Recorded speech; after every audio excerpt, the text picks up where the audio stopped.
जय श्री राम। आज हम लेकर आए हैं कार्तिक मास में सीता माता और भगवान श्री राम की पवित्र कथा। एक ऐसी कथा जो प्रेम, त्याग और धर्म के अनुपम उदाहरण से भरी है। तो भक्तों, मन को शांत करें, दीप जलाएं और चलिए सुनते हैं वह मार्मिक कथा जब कार्तिक पूर्णिमा के दिन माता सीता और प्रभु श्री राम का पुनर्मिलन हुआ था।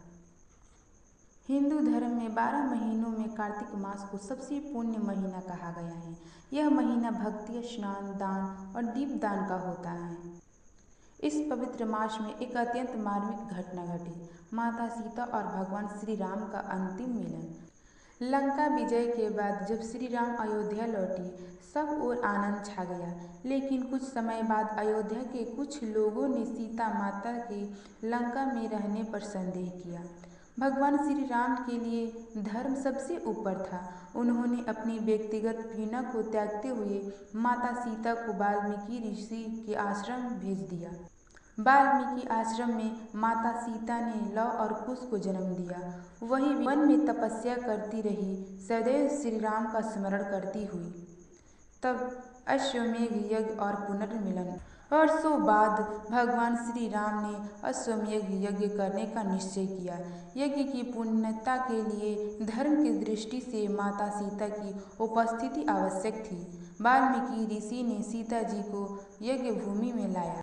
यज्ञ के बीच सीता जी ने हाथ जोड़कर कहा, यदि मैंने सदैव अपने मन, वचन और कर्म से श्री राम के प्रति निष्ठा रखी है तो हे धरती माता, तू मुझे अपनी गोद में ले ले। धरती फटी और माता सीता उसमें समा गई। सब ओर मौन छा गया। भगवान श्री राम व्याकुल हो उठे। कहा जाता है कि कुछ समय बाद कार्तिक पूर्णिमा के दिन प्रभु श्री राम ने सरयू नदी में जल समाधि ली और वैकुंठ चले गए। तो भक्तों, कार्तिक मास हमें सिखाता है धर्म का पालन कठिन हो सकता है, पर सच्चे भक्त वही हैं जो सत्य और मर्यादा पर डटे रहें। माता सीता का जीवन त्याग और पवित्रता का प्रतीक है और भगवान श्री राम का जीवन धर्म और न्याय का आदर्श। जो व्यक्ति कार्तिक मास में सीता राम जी की कथा सुनता या सुनाता है, उसे सुख, शांति और मोक्ष की प्राप्ति। भक्तों, यह कथा हमें सिखाती है कि धर्म का मार्ग कभी आसान नहीं होता, पर सत्य, त्याग और मर्यादा में ही जीवन का असली अर्थ छिपा है। कार्तिक मास में जो भी भक्त माता सीता और प्रभु श्री राम की कथा श्रवण करता है, उसे जीवन में सुख, शांति और मोक्ष की प्राप्ति होती है।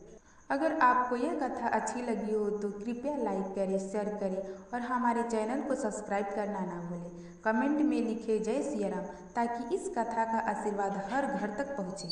मिलते हैं अगली पवित्र कथा में। तब तक के लिए जय श्री राम, जय सीता राम।